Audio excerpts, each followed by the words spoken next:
Olá, seja bem-vindo ao Rio TV Debate Virtual. Vamos discutir o mundo do trabalho em tempos de pandemia. Os nossos convidados são o advogado trabalhista, Dr. Sérgio Batalha, que é presidente da Comissão da Justiça do Trabalho da OAB-RJ, o procurador do Ministério Público do Trabalho, Dr. Marcelo José Fernandes, e o vereador Fernando William. Ele é presidente da Comissão de Trabalho e Emprego da Câmara Municipal do Rio de Janeiro. Bom, muito obrigado pela presença de todos vocês. Eu gostaria de começar essa entrevista com o Dr. Sérgio Batalha analisando um cenário, em relação à pandemia. A gente tem aí desemprego, redução de salários, poucas garantias. Como é que a gente pode traçar um raio-x do que a gente vai enfrentar daqui para frente? Olha, eu acredito que o governo fez uma opção errada diante da crise. O que acontece? Basicamente, quando veio a pandemia, né, e uma paralisação forçada da economia, o governo teve o foco nas medidas de desonerar o empregador. Então, tentar fazer com que, então, permitia ele suspender contrato de trabalho, sem pagamento, só com o governo pagando o benefício emergencial, né, o chamado auxílio emergencial, que não cobria necessariamente o salário do empregado, na maioria dos casos não cobria, né? Também fazendo a redução de salário e jornada, sempre com o foco de reduzir o gasto. Só que essas medidas, o que acontece? Se, por um lado, desoneravam as empresas, por outro, descapitalizavam os trabalhadores, ou seja, reduziam a massa salarial e acabavam provocando, quer dizer, dificultando até uma reativação da economia. Então, hoje, a gente, e sem falar no seguinte, nós estamos com a nossa fiscalização trabalhista, na prática, desmontada, né? O governo acabou com o Ministério do Trabalho, e mais do que acabou, quer dizer, ao subordinar a fiscalização ao Ministério da Economia e dentro de uma visão política, como o presidente literalmente disse uma vez, quer dizer, que ele queria tirar o fiscal do pé do empresário, né? Então, isso começou a ser uma diretriz política, ou seja, inibir a fiscalização trabalhista. Então, ela foi desestruturada, foi desestimulada, né? Chegou até a haver um caso recente lamentável até de agressão a um fiscal por um empresário durante uma fiscalização. Então, assim, o que acontece? Com essa fragilização da fiscalização, eu tenho notícias, diversas notícias, de que, por exemplo, o empresário reduz no papel a carga horária e o salário, mas na prática continua exigindo a mesma carga horária, né? O empresário diz que vai suspender o contrato, mas utiliza o trabalhador no trabalho remoto, né? No teletrabalho. O que é tudo isso é ilegal, né? Tudo isso é ilegal, e só que a fiscalização não está atuando. Então, eu, infelizmente, prevejo muitas demandas trabalhistas, quer dizer, até já estão começando, porque, na verdade, tem a informação de utilidade pública. A Justiça do Trabalho não está fechada, né? Está aberta, está recebendo reclamações, os processos são eletrônicos, né? Então, os advogados estão atuando, estou trabalhando, os prazos estão correndo, juízo ações, trabalhando remotamente, e eu acredito que isso vai aumentar na pós-pandemia, quando começar a haver a possibilidade de presencialmente haver mais contato entre trabalhador, advogado. Muitos trabalhadores não dispõem de meios tecnológicos até para ter acesso ao advogado, então eles estão em casa, ou estão com, né, o advogado está só atendendo remotamente, tudo isso dificulta, mas eu creio que nós vamos ter um crescimento das demandas trabalhistas em função, infelizmente, de um descumprimento maciço da legislação. Inclusive, até, sem querer me estender demais, mas é importante também destacar o seguinte: houve, com a crise, né, houve simplesmente empresários que mandaram o empregado para casa sem rescindir o contrato, sem pagar a verba decisória e sem pagar salário também. sem inclusive aplicar MP, nada. Simplesmente, olha, o meu comércio fechou, eles se julgaram autorizados, olha, meu comércio fechou, você vai para cá, você fica em casa aí, mas não tem salário, que a empresa está fechada, eu também não vou te mandar embora, que eu também não tenho dinheiro. Então, assim, você tem um grande problema trabalhista na mão, né? E eu creio também você, infelizmente, vai ter uma dificuldade maior de retomar a economia, porque há pouco dinheiro na mão do trabalhador. Quer dizer, a renda do trabalhador foi reduzida, né? E isso deprime o mercado consumidor, né? Então, assim, seriam as minhas primeiras considerações sobre esse período, os efeitos da pandemia sobre o mundo do trabalho. Vereador, então o que a gente pode esperar dessa relação de trabalho com tantas variáveis? Bom, antes de cumprimentar você, Sérgio Costa, cumprimentar o nosso querido advogado Sérgio Batalha, tem sido aí muito importante na colaboração do nosso trabalho, o doutor Marcelo também, né, procurador do Ministério Público do Trabalho. Bom, nós temos vivido nesses últimos anos, né, um fenômeno de agora, da pandemia, uma situação muito crítica em relação ao mundo do trabalho de um modo geral. Né? Quer dizer, a reforma trabalhista já foi uma derrota muito importante para os trabalhadores, ali se perdeu uma quantidade imensa de direitos, dentro daquele contexto, né, já apresentado pelo atual presidente e pelo vice, que trabalhadores deveriam escolher entre direitos e trabalho. O que se verificou posterior, não só à reforma trabalhista, outras medidas que foram tomadas, a própria reforma da Previdência, é que os trabalhadores perderam direitos e não ganharam trabalho. Né? Houve uma pequena queda, né, no número de desempregados demonstrados pelo IBGE, mas em compensação a informalidade cresceu de forma assustadora. Nós estamos aí com quase 40 milhões de trabalhadores em situação de informalidade. Isso já antes da pandemia. Né? O número de empresas pequeno em comércio, principalmente médio, né, comerciantes, tal, fechando suas lojas, fechando suas atividades econômicas.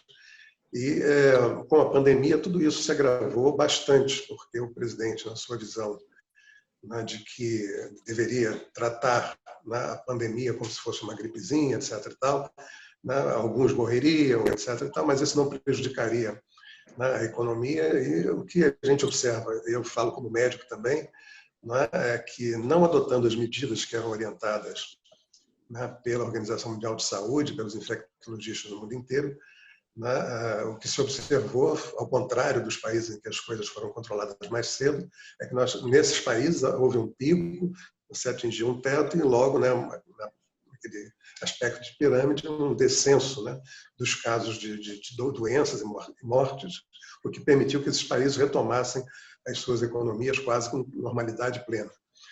No Brasil, né, nós estamos assistindo uma subida intensa do pico, já somos o segundo país do mundo em casos de contaminados e mortes. Esse pico se mantém, tem se mantido por algum tempo muito superior ao que outros países, aconteceu em outros países, com dificuldade de descenso, prejudicando tremendamente a economia. As informações que eu obtive, não sei se os meus colegas aí também tiveram essa informação, pelo IBGE, que nós perdemos 522 mil postos de atividade econômica, aliás, 99% dos quais de médias e pequenas empresas, que, enfim, estamos chegando aí a quase 17 milhões de trabalhadores desempregados. Certamente isso irá aumentar mais, né, até o final da pandemia. E com essas dificuldades todas que estão sendo apresentadas aí, muitas denúncias lá na comissão também, né, de trabalho escravo, muita gente que, enfim, mantém suas empregadas domésticas em casa sem permitir que elas voltem para suas casas porque, né, o retorno poderia contaminar a família. Enfim, é uma situação muito complicada, muito grave, muito preocupante para os trabalhadores de um modo geral, né, com perspectiva de desemprego. Isso que foi falado aí, muita gente que não está trabalhando, não recebeu verba indenizatória, não recebeu salário, não sabe o que faz da vida, não sabe se vai, enfim, quando acabar a pandemia, retornará ao trabalho. Enfim, é uma situação extremamente grave, como eu nunca tinha percebido, né, antes. E, enfim, né, vamos esperar que as coisas amenizem um pouco, para ver que tratamento a gente pode dar a toda essa crise que afetou de forma profunda os trabalhadores e o mundo do trabalho de modo geral. Doutor Marcelo, diante de todas essas conclusões, enfim, expostas até agora, como é que o senhor acredita que o mundo do trabalho, o mercado, o setor vai se comportar daqui para frente? A gente tem, de um lado, o empregador, do outro, o trabalhador. Como é que ele vai poder negociar, por exemplo, diante de uma ameaça de desemprego? Primeiramente, obrigado pelo convite, Sérgio Costa, doutor Sérgio Batalha, companheiro lá de luta na Justiça do Trabalho, doutor Fernando Willian, que tem dado um apoio muito grande à luta dos trabalhadores. É preciso primeiro a gente entender que a gente está passando por um momento assim, meio de uma letargia no movimento de trabalhadores. Nós estamos percebendo, e eu já conversei isso com o doutor Fernando Willian, que é um dever do parlamento e nosso também como instituição de acompanhamento, de fiscalização, incentivar a volta do diálogo com os trabalhadores. Porque nós estamos passando por um momento que é um momento da gente primeiro observar. E eu vou citar aqui 2 fatos que aconteceram esta semana, que precisam ser observados e pensados, raciocinados, entendidos como tal. Primeiro, o número 2 da economia disse hoje: o nosso teto de gastos é de titânio. Ou seja, como diria o nosso ex-ministro do Trabalho, magre imexível.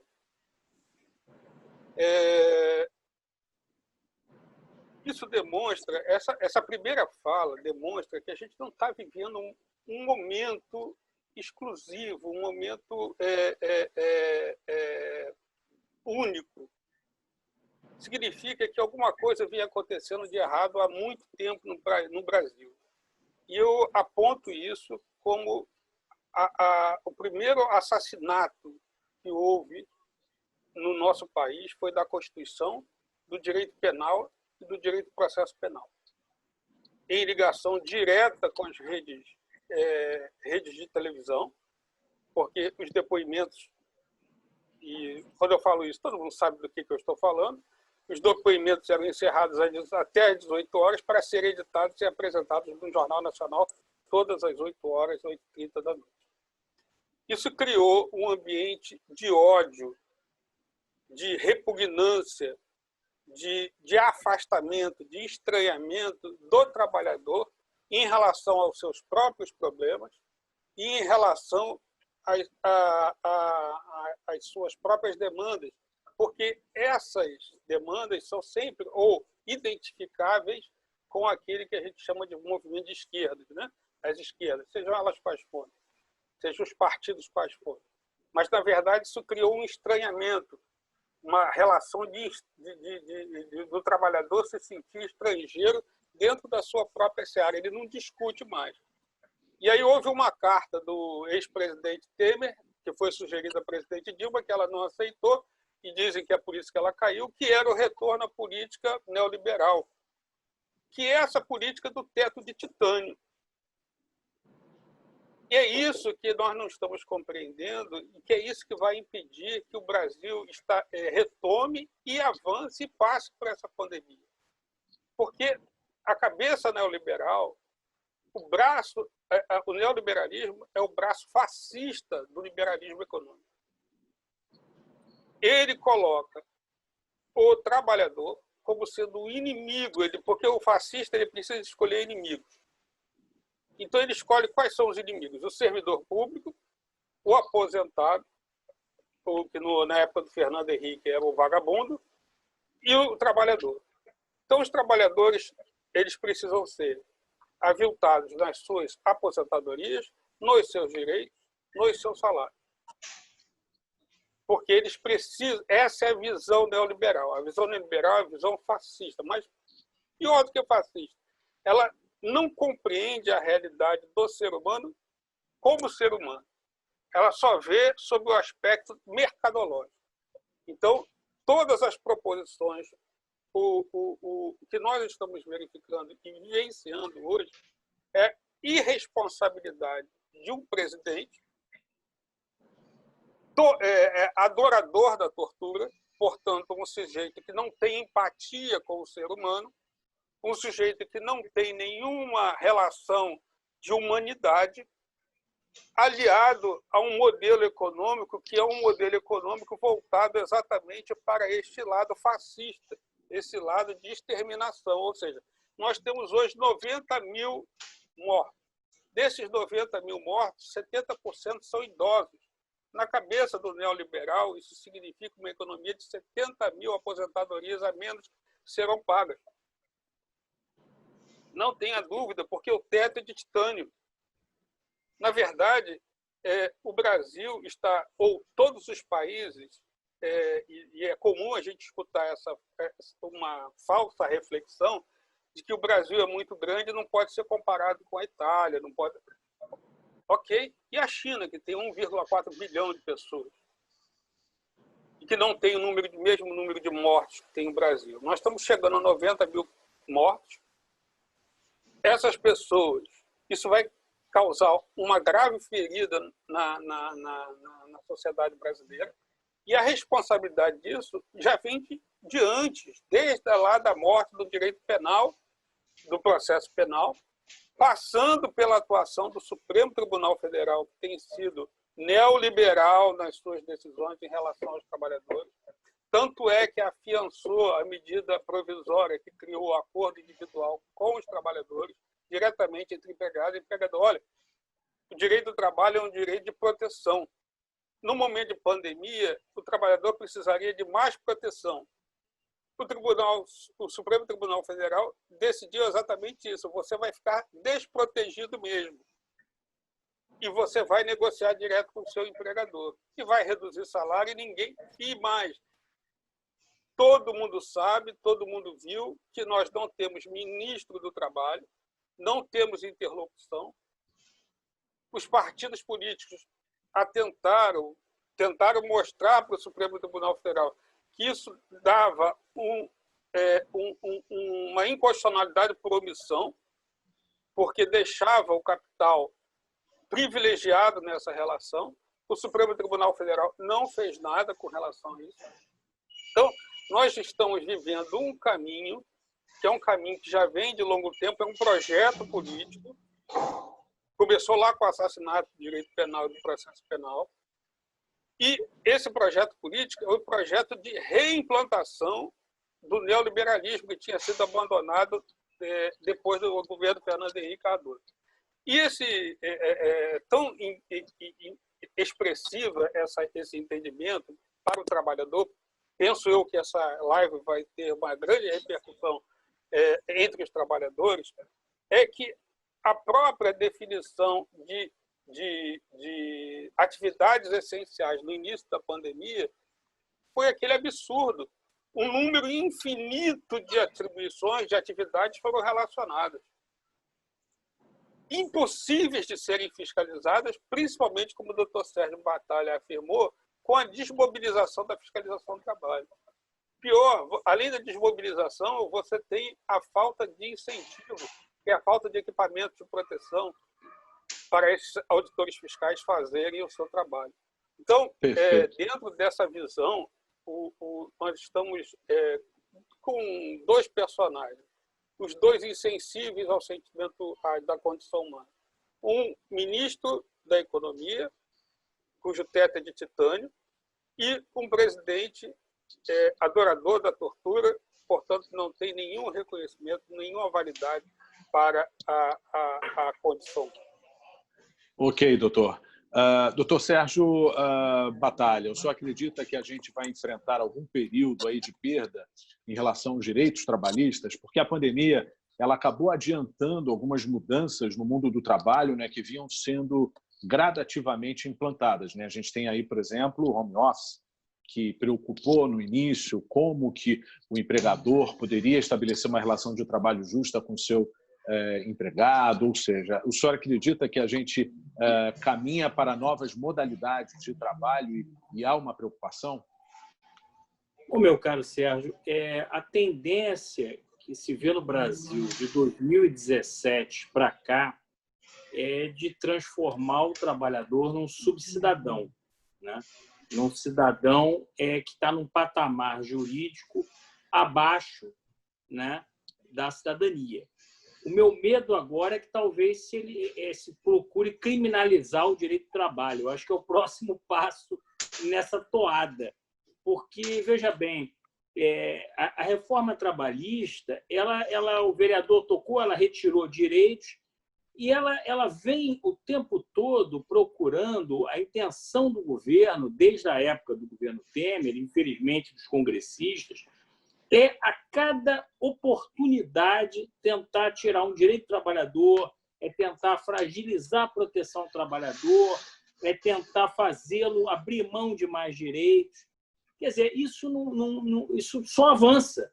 Quer dizer, até durante a pandemia, quando foi se editar medidas provisórias cujo objetivo era, na verdade, apenas enfrentar uma situação ali, obviamente, provisória, se procurou tentar enfiar uns penduricalhos, olha, muda a correção do débito trabalhista para piorar ele, queriam botar a correção do débito trabalhista inferior, né, à correção de qualquer outro débito, porque como se o trabalhador não tivesse direito a receber o que é devido na justiça.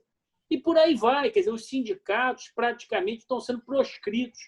Você está permitindo a negociação individual, você cortou qualquer fonte de financiamento público aos sindicatos, transformou eles em irrelevantes, você abre a negociação individual, então o que você faz?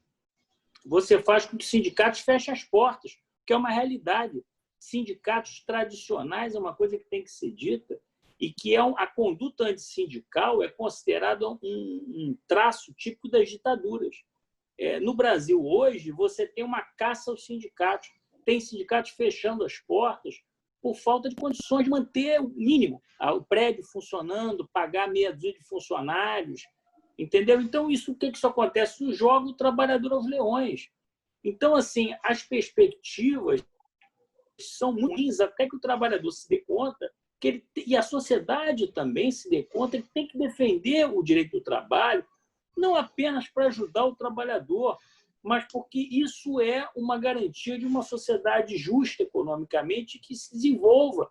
É assim que funciona na Europa, nos Estados Unidos, no tal primeiro mundo que tanto se badala, tem sindicatos fortes, a negociação coletiva e há direitos trabalhistas, sim. Inclusive nos Estados Unidos, é uma bobagem que se diz muito, que os Estados Unidos têm direito a... É bobagem. Vão estudar, tem um procurador do trabalho cultíssimo, o doutor Cássio Casagrande, que eu admiro muito, e que tem estudos sobre isso, volta e meia já demonstrou em artigos excelentes os direitos trabalhistas americanos, inclusive na lei. Então, assim, há uma lenda que só o Brasil tem direito do trabalho, isso é uma bobagem. Inclusive, os países da América Latina todos têm direito do trabalho com muitos elementos semelhantes ao nosso. Férias, 13º, etc. e tal. Uma indenização da dispensa injusta. Então, assim, nós temos que retomar, temos que lembrar o seguinte, no artigo 1º da nossa Constituição, o valor social do trabalho é um dos fundamentos da nossa República. Então, quer dizer, isso não é nada, isso é muita coisa. Então, como o procurador bem disse, como é que nós podemos abolir o Ministério do Trabalho em um país cujo valor social do trabalho é um fundamento da República? Então, assim, nós temos que retomar a luta hoje pela cidadania do trabalhador. Eu vou citar um pequeno exemplo antes de concluir, para vocês verem como o trabalhador é discriminado hoje. O cidadão comum, eu, você, como consumidor, nós entramos num juizado especial de pequenas causas, nós, se formos sucumbentes, não pagamos honorários. Sucumbência porque há o entendimento de que o consumidor é uma parte mais fraca na relação, que você tem que permitir o acesso à justiça. Pois bem, a reforma trabalhista ela fez o oposto. Ela criou uma regra perversa de tentar fazer com que os pedidos fossem exatamente liquidados, fazer com que o trabalhador pagasse honorários por cada pedido que ele perdesse e mais, inclusive pagasse, que eu entendo inconstitucional, mas está na reforma trabalhista, pagasse honorário de advogado até quando fosse deferido gratuidade de justiça. Vejam que absurdo. E só o trabalhador tem isso. O cidadão não tem. Então, vejam a insanidade, a marcha da insensatez que nós estamos conduzindo no Brasil, uma verdadeira cruzada contra o trabalhador. Isso tem que acabar. O trabalhador é um cidadão. Vereador, quais são esses impactos, né, que a gente pode esperar das mudanças nas relações de trabalho? E o que o senhor poderia citar como desafios desse novo cenário? Olha, Sérgio, uma coisa que me chama a atenção, me preocupa, né, é que, apesar de tudo que nós estamos falando aqui, que é dramático, porque a sensação que a gente tem é que nós estamos voltando no tempo em relação à legislação trabalhista, ao direito do trabalhador, né, nós estamos chegando aí, certamente, ao período anterior, na Revolução de 30 no Brasil, em relação à legislação trabalhista, acabou-se com o Ministério do Trabalho, enfim, né, esse negociado sobre o legislado praticamente anula, né, todas as conquistas de direito dos trabalhadores. E quando a gente vai conversar em muitos ambientes, né, de comunidades pobres, onde tem muitos trabalhadores desempregados, né, o que a gente ouve é o seguinte: não, a culpa de tudo isso aí foram esses governos passados que roubaram o país, etc. e tal, né? Aí a gente procura saber de onde vem essa conversa, né, de que está se perdendo direito, as empresas não se recuperam, ao contrário, as empresas, né, em número cada vez maior, vão fechando, reduzindo ainda mais o número de ofertas, né, de trabalho. Então, o que faz com a cabeça, né, desse cidadão, trabalhador, ex-trabalhador, trabalhador recebendo salário ínfimo, sem direito, continuar acreditando, né, e se dizendo muitas vezes abertamente que ele é de direita mesmo, ele é conservador e tal? É porque, assim, é uma coisa que eu tenho notado muito, a gente vai, sei lá de que maneira a gente tem que resolver isso, né? Há uma enorme influência, né, de instituições religiosas, diversas denominações, eu não sou contra nenhuma delas, ao contrário, respeito profundamente a todas elas, mas que divulgam, por exemplo, né, essa coisa de que, né, a esquerda quer acabar com a família, a esquerda defende ideologia de gênero, a esquerda defende escola, né, com partido, quer fazer com que todas as crianças sejam comunistas, né? E ao invés do trabalhador debater o seu problema, refletir sobre o seu problema, sobre a sua condição de vida, sobre a sua realidade, sobre a situação concreta, né, do dia a dia, as perdas diárias que ele tem na relação do mundo do trabalho, ele está discutindo algo que ele sequer sabe o que significa. Quando às vezes eu pergunto, bom, você está discutindo, né, que a esquerda está querendo acabar com, né, enfim, a família, né, através da ideologia de gênero. Você sabe o que é ideologia de gênero? O cara não sabe, nem sabe o que é ideologia de gênero. Qual é a escola de partido? A escola, por exemplo, está orientando o seu filho a ser do partido A, B ou C?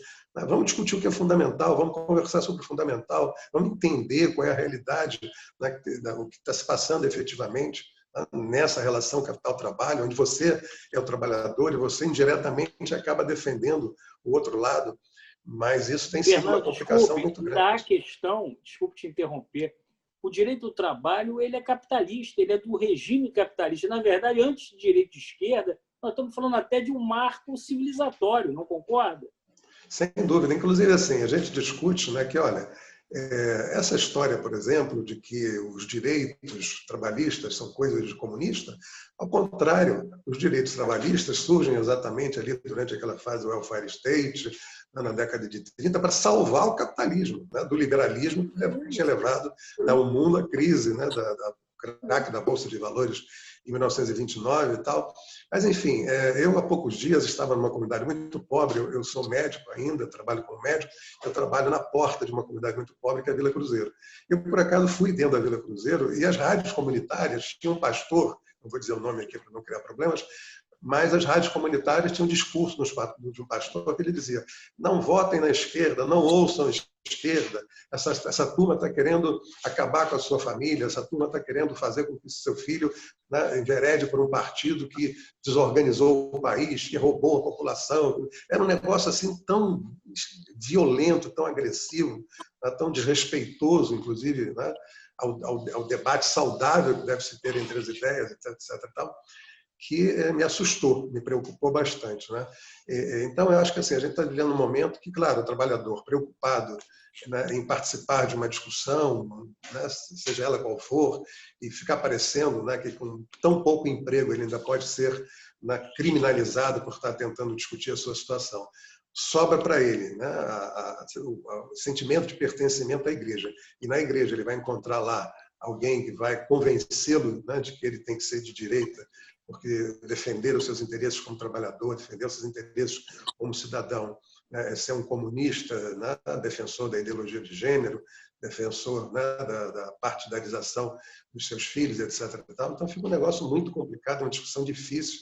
Eu vou terminar dizendo uma coisa que me chamou a atenção.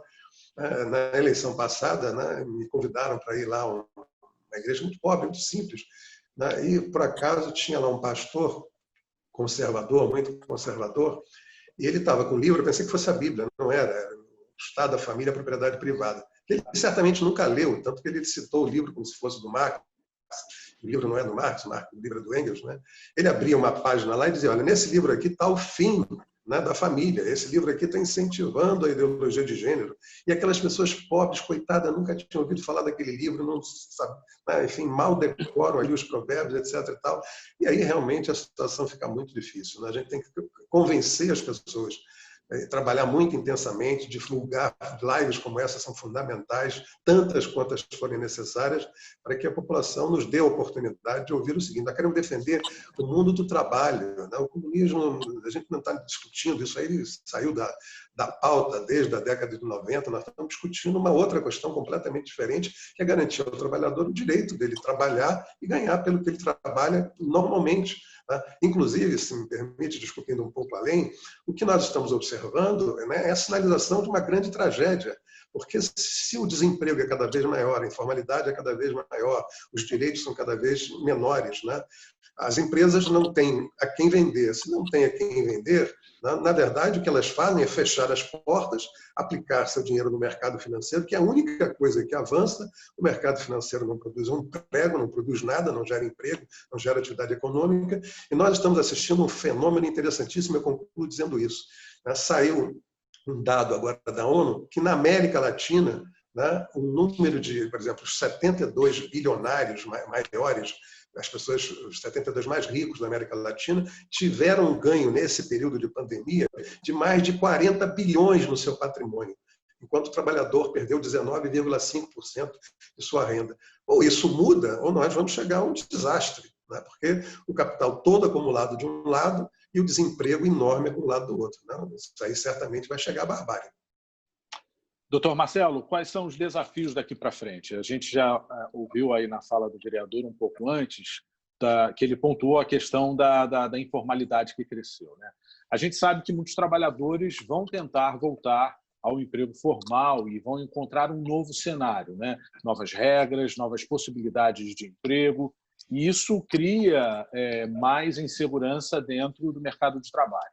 Na sua avaliação, que desafios a gente vai ter, já que a gente já atingiu um nível X da pandemia, né? A gente caminha agora para um outro período, né? Como que a gente consegue aconselhar esse trabalhador, né? O que ele vai encontrar?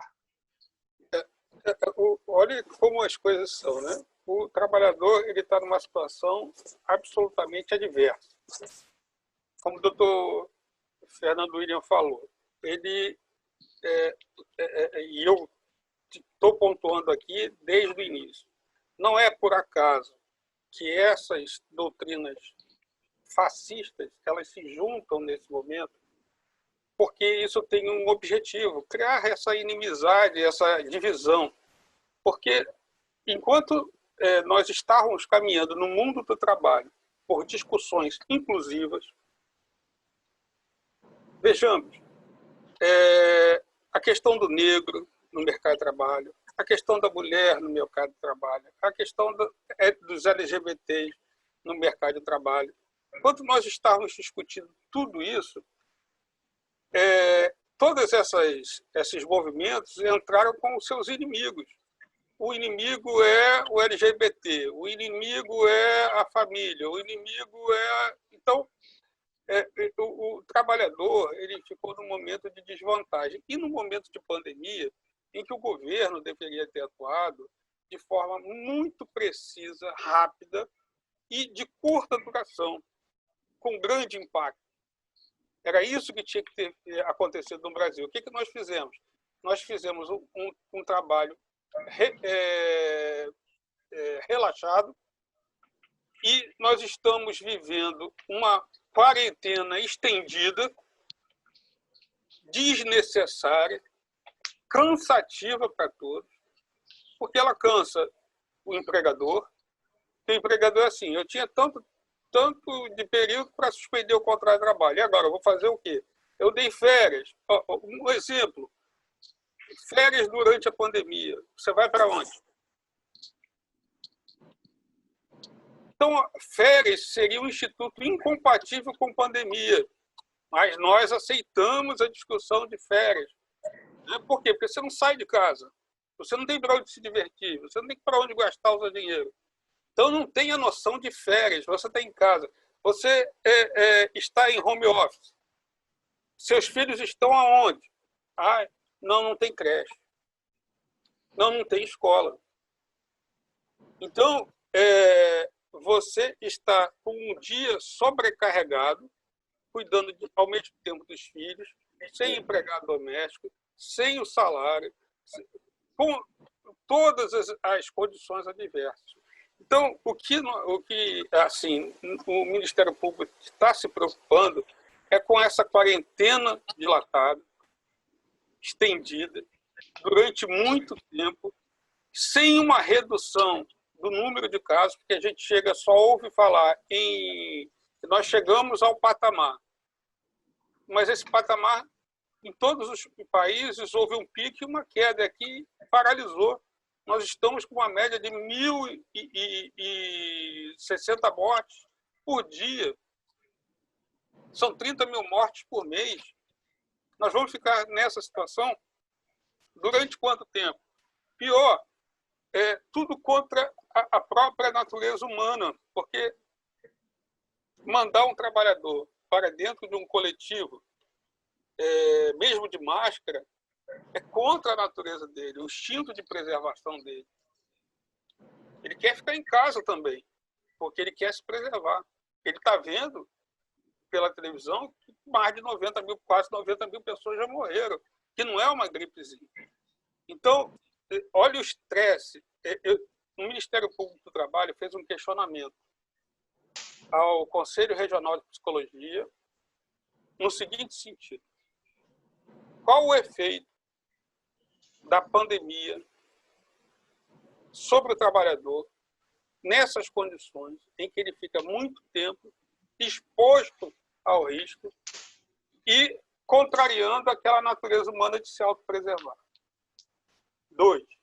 Em relação ao trabalhador da saúde, que vai ficar nesse campo de batalha durante muito mais tempo do que deveria, vendo os colegas morrerem, vendo as pessoas morrerem e muitas vezes sem ter o medicamento, sem ter o equipamento, sem poder dar o auxílio médico que aquela pessoa precisa.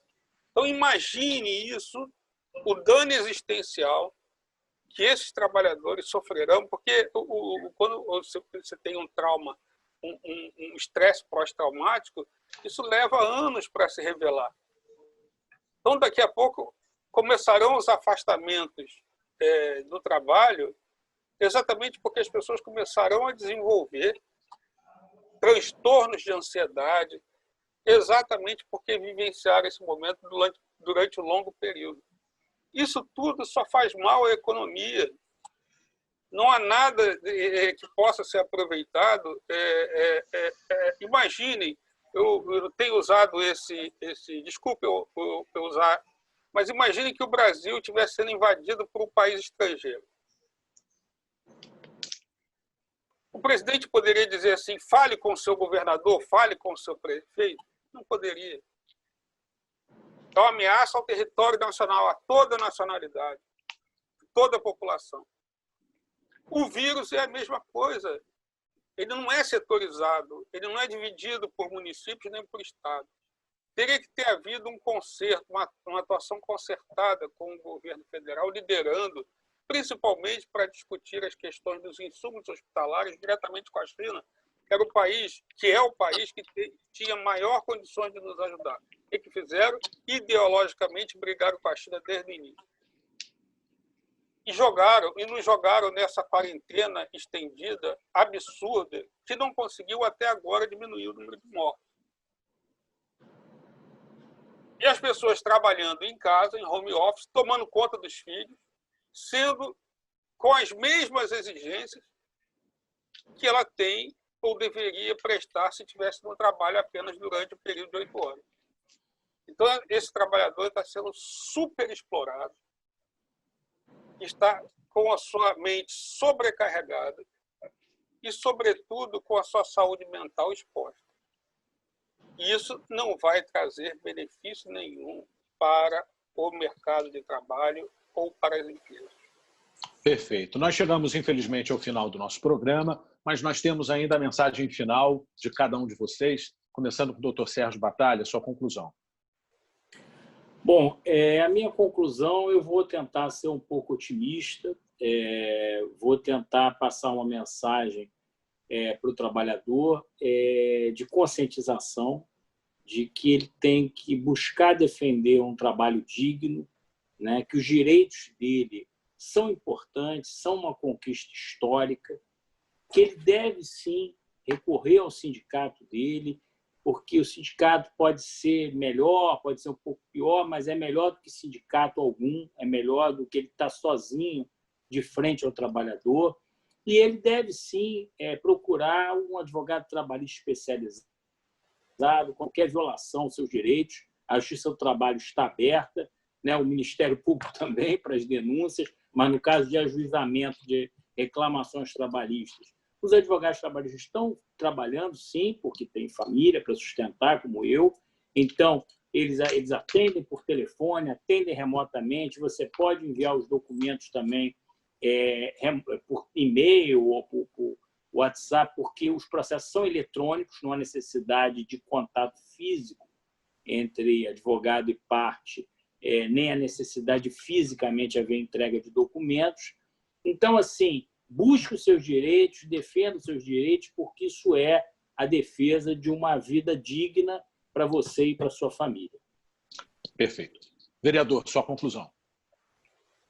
Quero agradecer a oportunidade, mais uma vez, estarmos conversando sobre esse tema tão importante e concordar com o doutor Sérgio que assim, não é motivo, né, a tragédia que nós estamos vivendo não deve ser motivo de perdermos a esperança. Ao contrário, né, os chineses têm aquele ideograma que tratam a tragédia com duas possibilidades, né? Ou é aprofundar a tragédia e chegar ao fim, ou, né, transformar a tragédia na oportunidade de sair para um mundo melhor. Então, eu acho que essa situação que nós estamos vivendo, né, é uma oportunidade de nós transformarmos, né, numa busca de maior solidariedade, na busca dos nossos direitos, recorrer, né, aos nossos direitos junto ao sindicato, junto, né, aos advogados, junto ao Ministério Público do Trabalho, enfim, né, não desistir, estar no limite das nossas possibilidades, fazendo o que nós estamos fazendo hoje, discutir, conversar, explicar, né, não perder a paciência, não, né, perder muitas vezes essa coisa que dá vontade, a gente perde a paciência e parte para a agressão, e aí a reação é pior ainda, é ter paciência mesmo, trabalhar com paciência, com convencimento.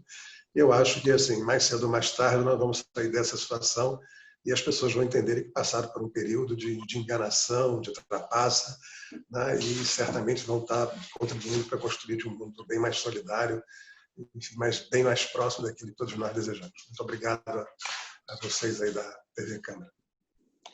Doutor Marcelo, sua conclusão. É isso. Os trabalhadores eles vão chegar a um momento. Existe um pedagogo do século XIX que ele dizia que às vezes o mal precisa bastar-se a si mesmo. Ou seja, chega um momento que o próprio trabalhador ele vai perceber que ele não encontrou aquilo que ele buscava, ele não encontrou que deveria ter encontrado de efetivo nas palavras religiosas, não encontrou, e ele buscou a política e não encontrou nesses movimentos fascistas que nós estamos vivenciando aqui. Então ele vai refletir e disse, bom, nada disso me bastou. Então eu preciso me reencontrar, né, como a música lá do Cartola. Ele vai precisar se reencontrar.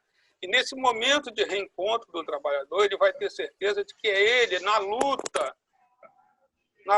unido, junto com outros trabalhadores, buscando seus sindicatos, os sindicatos fazendo pressão em Brasília para que haja o Ministério do Trabalho, para que haja um ministro do Trabalho que seja o interlocutor nessa crise, que os sindicatos se reinventem e se revalorizem, né, principalmente através das lutas judiciais.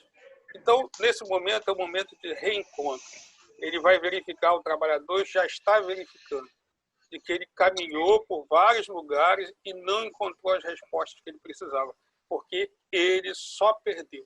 Enquanto ele escutou aquelas pessoas que o doutor Fernando William falou, enquanto ele escutou aquele monte de fake news na televisão, ele só perdeu.